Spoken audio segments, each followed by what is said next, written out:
We're going to start with the liquid latex, and we'll just pour a little bit of that into a small container to air out the fumes, and so just make it easier to work with. Now we're going to separate the tissue to get it as thin as possible so we can make it look as realistic as we can when we put up the layers. And we're going to rip up the edges so it looks more natural and blends into the skin easier. And I'm only doing a small wound, so I'm only going to build up 5 to 6 layers. So do about 2 tissues and rip up the strips the size you want the wound to be, and just put them onto the side so they're easy to get to. And then I'm just going to use a disposable sponge and get the latex and just dab it all around the size that we want our wound to be. And you get the tissues, and when you lay it down, try to smooth it out as much as you can, because any of the bumps and ridges they're going to show up in the final piece, and it'll just be easier to spot as like a fake. Not that we're really going for realism. And yeah, just build up the edges and build up the wound. And yeah, when it's dry, it'll get a bit of a yellowish tinge. And yeah, that's how you know it's dry. I'm going to go over with some baby powder and a fluffy brush just to set it all so it's not sticky. And then we'll go over with a cotton ball and some water just to get rid of the powderiness, that like make it a little less powdery.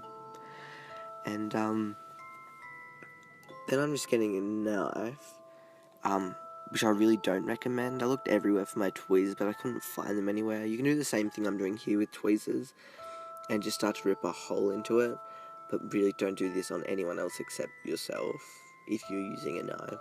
And then I'm getting scissors and just cutting it open more, and just roughing up the edges. And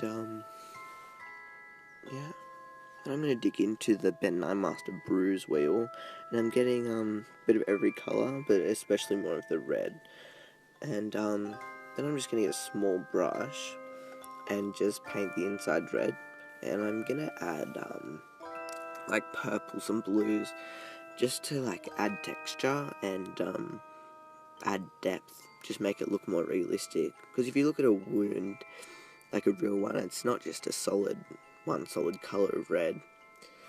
So yeah, and then I'm going to go around the edges with some concealer just to match it to my skin more.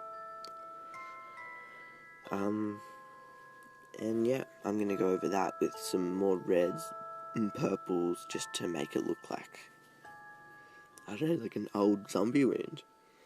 And yeah, just blending that all in around the sides. And I went over it with concealer, which to try and make it look more under my skin, which really didn't work, so you just skip that step. Then I'm just getting more red from the wheel and just darkening the inside of the wound.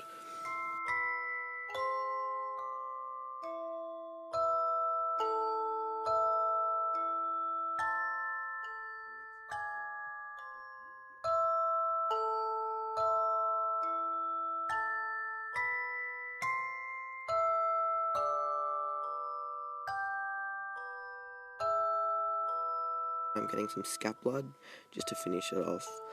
I tried it with some other liquid blood, it didn't really work. So I'm just getting the scalp blood here and putting it on. And this is really good if you're going to go out and have it on for a while, because it does dry and looks like a scab. So it goes really well with the whole zombie theme. And yeah, then we're done.